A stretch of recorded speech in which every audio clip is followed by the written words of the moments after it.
Hey, Nate, thanks for chatting with me and taking the time to chat. Really appreciate it.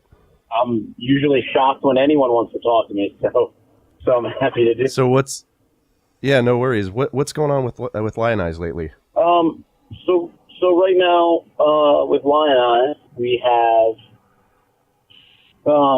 recorded an album that we can't really talk about super hard right now, but we have an album that's been recorded and it's in our back pocket.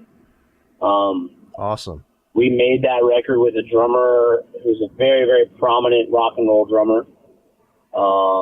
And we're going to put out a bunch of other unreleased stuff right before the year's up now. And then we're going to release that new record sometime in 2019. And before that all happens, we're going to go and do some tour dates in England and some tour dates in the USA with Clutch. Awesome. It's a great band, man. So some of our listeners aren't as familiar with Lionize. You know, I know you guys are a rock reggae band, but was just wondering if you could share some of the band's musical influences. Well, you know, we started out experimenting maybe like 10 years ago with a lot of reggae stuff. But in the last maybe like 6 or 7 years, we really haven't delved too much further into that genre.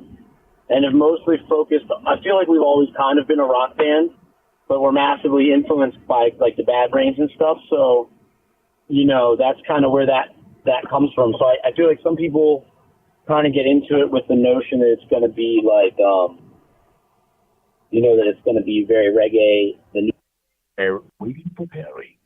reggae influence at all. But okay. I'd say in the heart of what we do, we're a rock and roll band. But we're definitely not afraid to like tap into other genres. Gotcha. So, like in some of your previous albums, I feel like they had a more reggae kind of funk sound to it. But you know, with Jetpack Soundtrack and Nuclear Soul, I feel like it has more of a rock sound. For sure. Was that intentional or just kind of happened to work out that way? Very intentional, to be honest. I mean, we kind of used to shy away from the question, but I think now it's no doubt. I mean, we're just not super fond.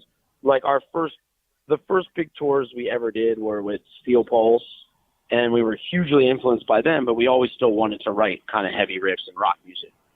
Gotcha. And as the West Coast kind of Cali, they call it Cali root scene, I guess, as that scene kind of became more popular, like the stuff that came from Sublime, as that scene kind of became more popular, it kind of felt less authentic to us to be doing what we were doing because it was being so closely compared to that scene. And we always felt like we were more like Steel Pulse and Bad Brains influenced anyway. So yeah, it was pretty intentional just to kind of be like, you know what? There's enough other bands kind of trying to make this hybrid happen, and I don't know if it's for the best thing for us to be lumped into that scene. So we kind of dug in harder on the rock stuff, but all in all, like we're a song-oriented band. We just try to write songs. So, gotcha. You know, it's just what we were listening to at the time, and now we're kind of on to other pastures. I want to take a moment to congratulate you on Nuclear Soul. It's an awesome album from beginning to end. How have your fans responded to it? I feel like that's probably the best received album that we've had so far. I mean, it kind of keeps getting better and better, but fans seem to really think that record is the kind of moment we kind of started really understanding who we were, and the kind of the you know, with the kind of funk and songwriting influence in there. I feel like that really exemplifies what the band is. Right. So I want to take a little detour and ask you kind of an art question. I really like the artwork for Nuclear Soul. Sure. It's got the power lines feeding into what looks like an evil mind of the evil Teddy Roosevelt. Sure. Okay. So for the band, what does the art represent? Okay. Sorry. Okay. So I mean, basically, we wanted to really represent this kind of like this political figure that was not really specifically anyone, but just kind of represented the wealthier, traditional American politician, right? So when we turned it into the label, they said, this looks too much like Donald Trump, and we think it's going to be too divisive to release. This was on the N Records BMG. And so long story short, we basically say, that's insane, because even if that's what people infer, then that's what they infer from it. And then, not to be long-winded about it, but we fought tooth and nail over several weeks about how it looked too much like Donald Trump, and we didn't really care. We wanted it to kind of be, we wanted it to say something, and then we didn't know how to change the cover without compromising our vision. So the artist Nick Lack said, hey, why don't we put glasses and a mustache on them?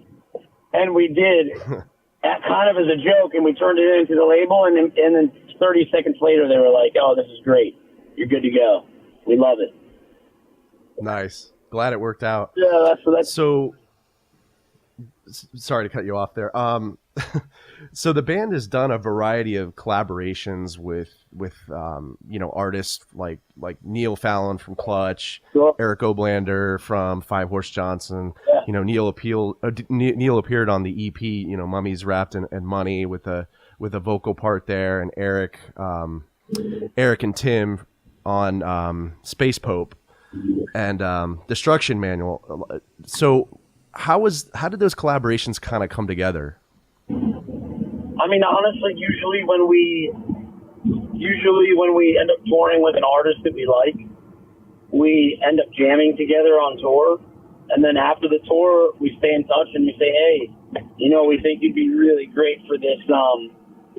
You'd be really great for this part on this record, and then we kind of just ask them. And both Tim, we've collaborated with on like 4 records now, and Eric, we did one, and John Paul Gasser from Clutch has also been involved in producing and co-producing some of our stuff.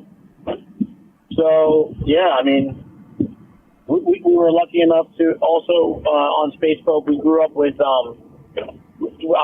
Chris and I were childhood friends with this guy, Jason Marshall, who's, he's one of the world's renowned Barry sax players, and he got to play, on some stuff with us. So we feel really fortunate. Actually, Jim and Nadav from Streetlight Manifesto played some horn parts on Superstar and the Vulture album. Yeah, we've just been super lucky to have people who are really talented want to also play with us. Cool. So Fire and Athena, I want to talk a little bit about that song. It's a real standout on the album. I really like the acoustic intro to the song. Can you talk a little bit about the genesis of that song and what it means? Yeah, so we went to Greece for the first time 2015, and we learned a lot about politics and social situations in that country where, to make it very simple, when they're displeased about something politically, they, as a society and as a country, they really take to the streets and make it known. They'll shut the whole city down. And we found it really inspiring to be in a place like that, because when you're in America, it's so many people, and seemingly everyone's very complacent about what's happening politically. So when we were there, we found it really refreshing. And then we stayed in this neighborhood called Exarchia, and the name of the neighborhood is The Anarchists.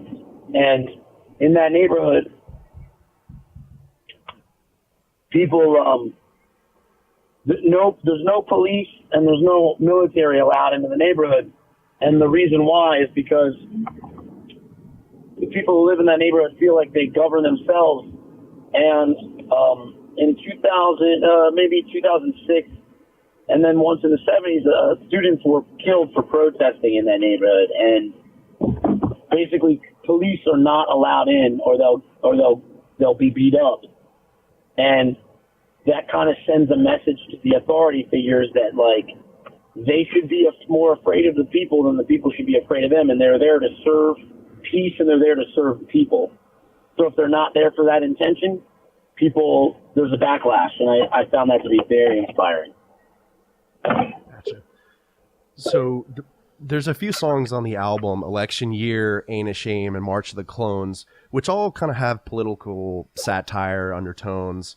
Has Lionize, and I guess have you been passionate about including politics in your music, or has that just kind of started amidst all of the craziness that's going on right now in the political arena? I think we've always had some political and socioeconomic themes in the record, and we usually like to let people kind of decide what that means to them. I think we were a little more outspoken on Nuclear Soul, and then this next record that comes out, you'll hear that it's very, well, calling it political means we're involved in politics, which, like, we're not. But right. we think that addressing the craziness that's happening in the country right now is very important. Gotcha. So picking an album title is very difficult. Why did you guys name the album Nuclear Soul, and, like, what does that mean? It's a lyric from a song on the record, Nuclear Soul, and really we had all these ideas for names of records, and we made a list. And we basically crossed every name off the list. There's like 20 names. And this was one of the last ones left, and we were like, it's kind of awesome because it's a very soulful record. And also, I feel like we're living in this age of nuclear instability. So right. kind of came together in that sense. It really came together. It means whatever. It means whatever you think it means, really. There's no gotcha. super deep undertone to it. That's cool. So this is going to be a random question, Nate. I don't know if you know, but Clutch has a beer with New Belgium called the Clutch Lips of Faith. Yeah, I've had it. And oh yeah, it's great. And I was just wondering, we do a show here called the Brew Tune Podcast where we pair beers and bands. Has Lionize ever considered doing a beer with like a Maryland brewery, maybe like Flying Dog or something? Yeah, we've thought about it, and we also thought about doing it maybe with Hellbender in DC. Okay. So at some point, yeah, I think we will brew a beer. Very cool. Very cool. Yeah. So I understand you told me that you had an album in the works. Are there any other kind of things coming up for Lionize? Yeah, so we're going to release some music that no one's ever heard from us, like in the next couple of weeks. It's kind of a continuation of Nuclear Soul. It's a 2-song, 7-inch record, and then it'll be available on Spotify too, called Cyber Attackers. It's very fun, and actually we collaborated again with Neil Fallon, but this time he's on slide guitar. Super fun song on that EP. And then very early in the new year, we're going to announce, we have some big announcements about how we're putting this next record out and the content of the next record, but I got to kind of wait on that until it's time to share, but it's fully done. Awesome. Hey, well, Nate, I really appreciate you taking the time. I wish the best of luck to you and the rest of the band. Thanks so much, man. Anytime you want to talk, or if you need a beer taster for the other podcast, let us know. All right. Thanks, man. Take care. Cheers. If you enjoyed this video, please subscribe to the channel and follow Road Tunes Reviews on Blogger, Twitter, Facebook, and Instagram. And as always, thank you so much for your support.